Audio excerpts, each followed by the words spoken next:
So I think we are ready when you are. John, Okay, cool. fire ahead. So my name is John McLean. I'm a system architect at AOL Platforms. I'm actually in a different group from these guys, so it's something different. I'm on the demand side. So the organisation I work for is advertising.com, and what we are is an advertising network. So people come to ad.com and then they ask us to display their ads, and we display their ads on websites all across the world.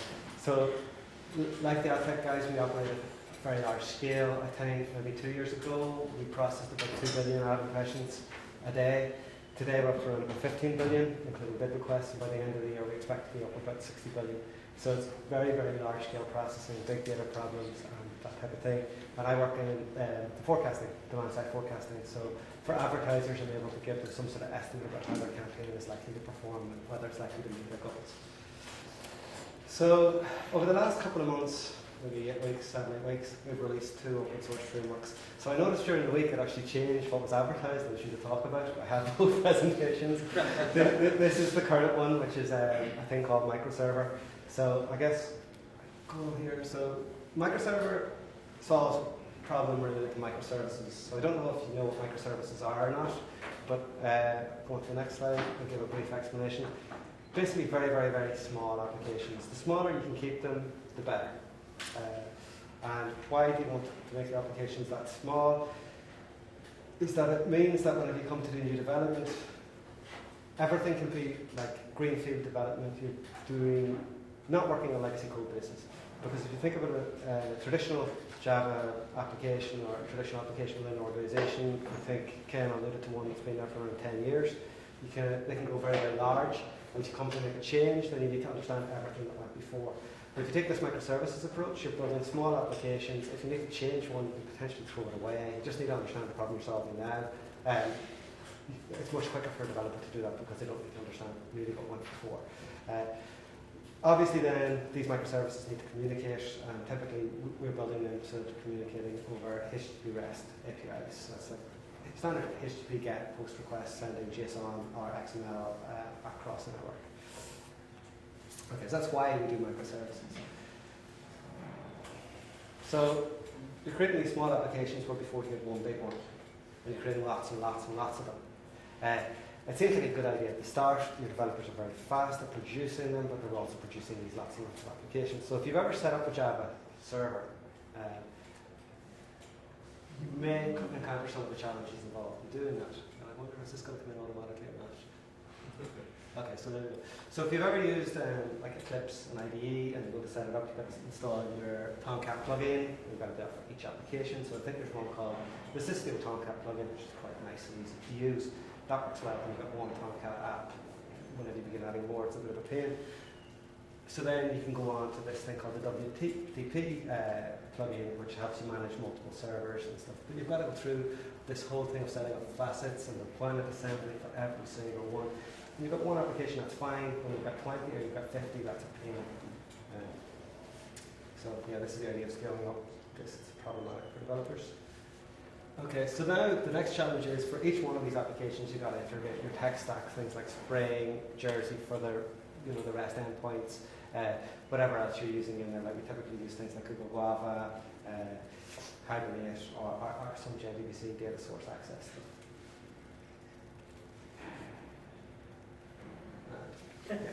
Developers are tearing their hair out. And one of the challenges as well is you see it across teams is that as developers have to do this for each project, they don't choose the optimal integration strategy. They hack things together and it's replicated everywhere. It tends to go wrong. There's an awful lot of effort. Time spent doing this, debugging it, sorting it out. So this is our solution to that problem. It's this open source application called Microserver. And this is our hipster logo for it. You can't see where it's there, San Fran or somewhere. Okay, so yeah, this is the blur. Zero configuration, blah, blah, blah. If you ever set up a typical Java server, a lot of XML or a lot of messing around with various things. There's none of that. Like straight out of the box, we make sensible defaults, sensible assumptions about what your default should be, and it's one line of code, and you're up and running. And then if you want to change it, we make it easy to change as well. Standards based, which using all these like community agreed standards for REST and for dependency injection and all that type of thing. Battle hardened. This has been in production in AOL on the project in which I work on for about 8 or 9 months, and it's been adopted by other teams within AOL now. But the advantages of that, we're seeing how teams actually want to use this, and different teams want to use this in production, and we're learning from that and making it better as we go. Yeah, so the fact that we've got all these things is very useful for microservices, because you're going to create a lot of them, and you have to manage, debug, and deploy them. So zero configuration, what do we mean by that? So if you set up a typical Tomcat application, you've got to set up your directories, your deployment directories, you've got to do your XML server, XML configuration, and all of that type of thing. It's not just for your local dev environment, it's also in each of the different environments that you might deploy this to. So not just on your local MacBook or whatever that is. You've also got to set it up in your dev, QA, production environments, and we're moving to this model of continuous integration, continuous deployment. I think maybe Jose is going to talk about that. So you want to kind of automatically deploy things across. I think Ken's alluded to elastic nature of production deployments. Like we want to be able to scale up and scale down very quickly. This is a pain point. We have to go in and install, directory structures and Tomcat servers and make sure they're configured on the host and stuff beforehand as well. Okay, this is really all you need. You don't need any of this other stuff. You don't need Tomcat installed on your box. You don't need to install fancy plugins into your IDE. You don't need to mess around with XML or even annotations. One line of code, new microserver, that's passing in a Lambda expression. This is all Java 8s. I think Java 7's end of life the end of April. So everything's moved to Java 8.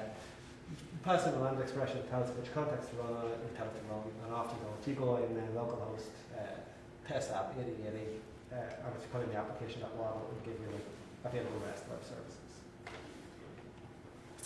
And then you might want to create your own. So this is what you do if you want to create your own. We have an annotation at REST that says this is a REST endpoint. You give it a path, and then you mark it with some annotations. This is all standard JAX-RS stuff in Java that says that this is a get endpoint, and text plain or application JSON, application XML, whatever it is you need. So by creating this and our application, we will have a REST application that you can go test app/status/ping, and it should send you OK back. Is everybody familiar with these concepts of REST and stuff like that? Yeah, very good. Okay, so this is the sort of the stuff that it prints out from the startup. We'll make this a bit cleaner over time. It's a bit messy. Really, all you're interested in here is starting up an application with 8080 and where the application model is. So one of the features that the guys on other teams that are using this now at Vast for is that we list all of the kind of endpoints in this startup, so people can see what's delivered and what's not. So that's it. You just right-click on this as a Java main app. You're going to get 2 classes. You can debug it in your IDE or as a standard Java application. You can run it in your IDE as a standard Java application. There's no plugins, nothing else you have to do that. And then you can browse to the application model. That comes in as part of Jersey JAX-RS stuff, and it'll tell you what REST endpoints you have deployed. So you can see here that we have our test app status ping page deployed, and then we can go to our browser and follow test app status ping. We're up and running with REST server in a couple of minutes. And why that's important is that one of the things that we noticed as we adopted this microservices model is that whenever you have a single monolithic application, developers would start on their local machine and they would go through the endpoints and they debug it and stuff like that. But when we went from say a single monolithic application to 10 services, developers began not doing any of that stuff. Like they never ran it until it went into dev, and they just ran unit tests and that type of thing against it there, which wasn't really enough to make sure that there wasn't going to be problems. But with this model, it's simple to run. In fact, it's very simple to write your unit tests against it because you can just start the server up in your unit test if you want to. Okay, so another selling point of this for us is, I think there's stuff going to jump in if I press a button. Yeah. It's full seamless integration automatically out of the box. So all these different annotations are Java annotations from the different libraries that we've integrated automatically for this. So there's, I don't know if it's going to point an arrow and say what each one is. I'll try. No, I'll go back. Okay, so there's Spring and Jersey annotations up at the top, and we have, I think it's mostly just showing Spring and Jersey annotations, but there's full seamless integration between the two.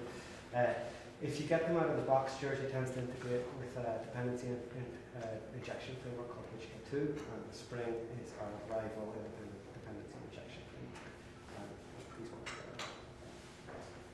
So standards based, it's all kind of standard open Java standards.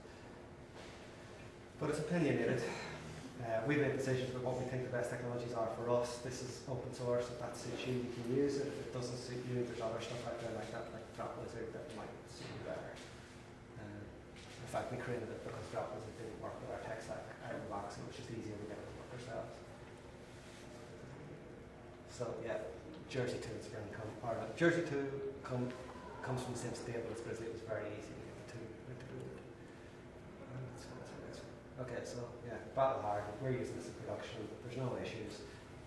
We're expanding it out on other things. We're learning what they need from that. So the system's getting more and more robust as time goes on. Okay, so we've learned how to optimize microservices, and one of the challenges, I guess, when you begin deploying them into production is that you wind up with a lot of different services making network calls, and you've got to make sure they're all up on that type of thing. So one of the optimizations that we found valuable was to embed them within the same JVM. So you're sure once you read one endpoint that it's got a collaborative endpoint that can be able to it. It's very, very simple to throw, to create like a container, a microservice that contains multiple microservices within it inside MicroServer. So yeah, this is from a different presentation I gave earlier in the year. I was kind of selling the idea of microservices. So for performance and robustness reasons, you can co-locate them, and MicroServer supports that. So this is basically the way it works. Like you have a dip load balancer, and then like a kind of an external endpoint, and then within the same JVM, multiple microservices available to that one, and each one will communicate with the local one. And that's fine for performance reasons, but I guess you could come to a point where, let's say, this internal service becomes a bottleneck, and it just, one instance of it isn't enough to process the demand at the API level there is putting on it. So that's not a problem with MicroServer here. Like, it's an optional optimization you can do, but you can also still scale horizontally. If the internal service becomes a bottleneck, you can stand up independent microservice instances of that and put them behind the load balancer and scale up that way. It's just configuration, no code change, anything required. So yeah, this is how to write a unit test using the MicroServer. So I guess the most important point here is that you can also pass in a class, a configuration class, into the startup method, and you can point into your main method, and it will configure based exactly the way you want to deploy it in other environments. It's very cheap to start them up, and then you can just make a REST call into it and test it through the REST interface if that's what you want. These typically maybe take a second or so to run, so they're not quite as fast as like milliseconds of standard unit tests, but they're not painfully slow either. It is feasible to write tests through the API. Do you guys do much unit testing in college? Yes, worth learning, especially when it comes to interviews and stuff like that. Okay, so another thing as well, we live in a multi-core world now.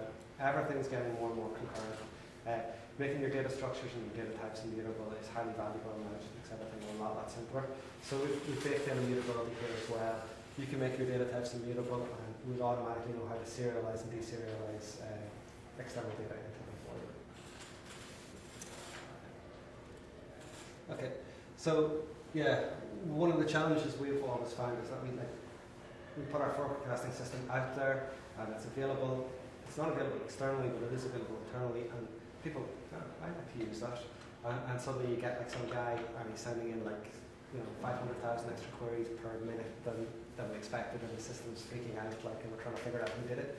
And these are problems we've actually had, like, so we've learned the hard way that you need to track who's using your system. So we've done things like we baked into this, like we'll track the IP addresses of anybody making a request coming in, and then it's up to you within the MicroServer app what you want to do with that, if you just want to log it out, or if you want to wait down it, or whatever. Yeah, so documenting the APIs is also useful. It's almost like the reverse of that problem. How do you get people to use your system in the first place? There's a framework called Swagger. It's written in Scala. It's very, very nice, but it's the highlight them. Yeah. It's these annotations here that you can annotate your classes and your methods, and then Swagger will automatically generate a documentation section for your APIs. So other people can come in and experiment with them and see how they work. Beats having to write it by hand. As long as you keep these up to date, it'll automatically keep up to date with your deployed applications.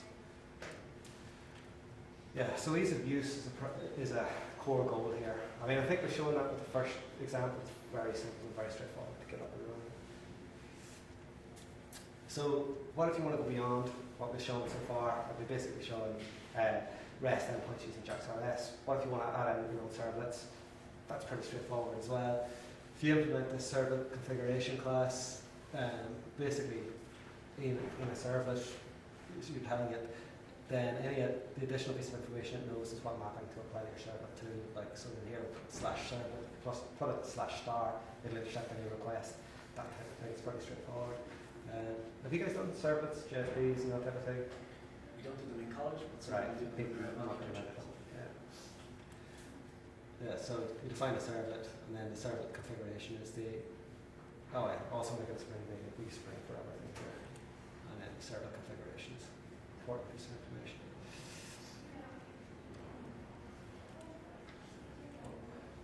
Yeah, and then if you go to the endpoint /servlet, there you go, kind of what it is. Anything else we need to say? Yeah. Okay. Right, so, okay, so this is the high level design of it, right? Which might help if you actually want to use it, like to figure out why it's doing certain things. So at the core, we create a single Spring application context. Have you guys heard of Spring, or do you know much about Spring? So it's a dependency injection container, which basically means you tell Spring about all the objects you'd like it to create and to manage, and it sort of manages the relationships for you directly. So you're never really using a new keyword, you just pass in a whole load of classes into Spring with this component annotation and auto-wire annotation, and it builds your objects for you. And this is already automatically built in. It's kind of the core of the application, is that all your objects live inside that container, and then we extract the different applications out for you and pass them into Grizzly, which is NIO webserver, and Jersey, which is REST library. Yeah, and that's pretty much microserver at a high level.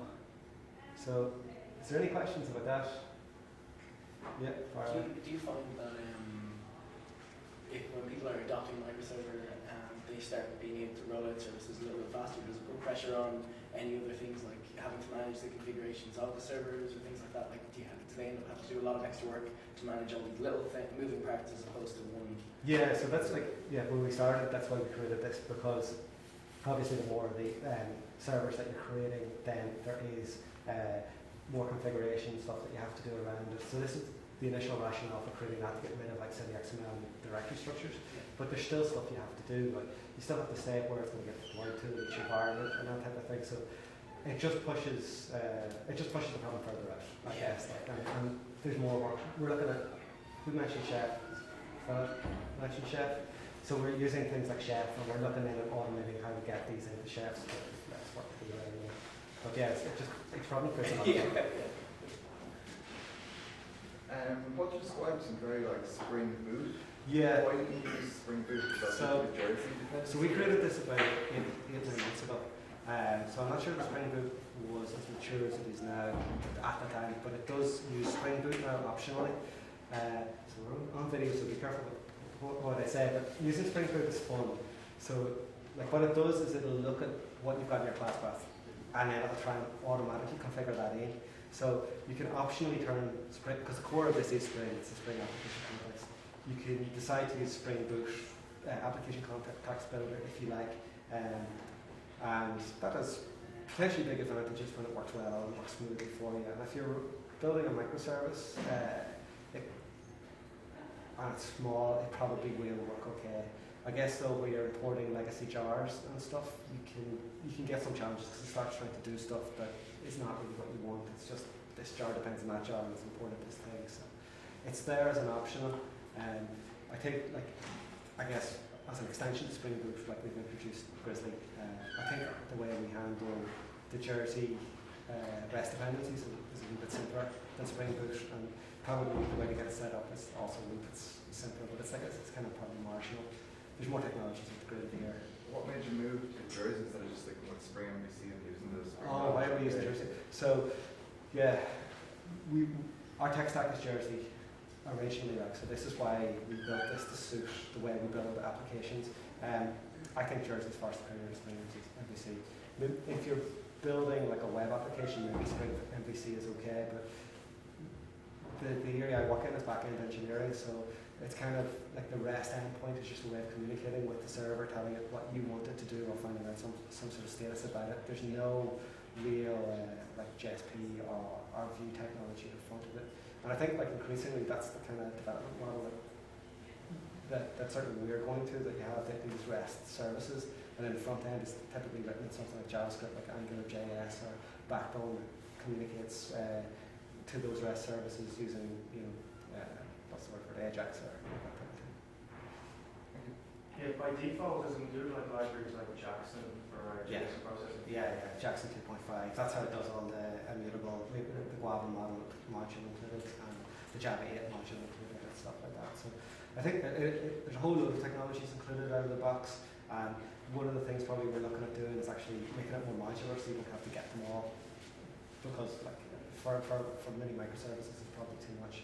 But it covers, a lot of the stuff that you do on the front end, like with Jersey, Jackson integration, Spring, Spring Data, the JPA. There's a lot of different rule mappers and stuff there as well. Hibernate.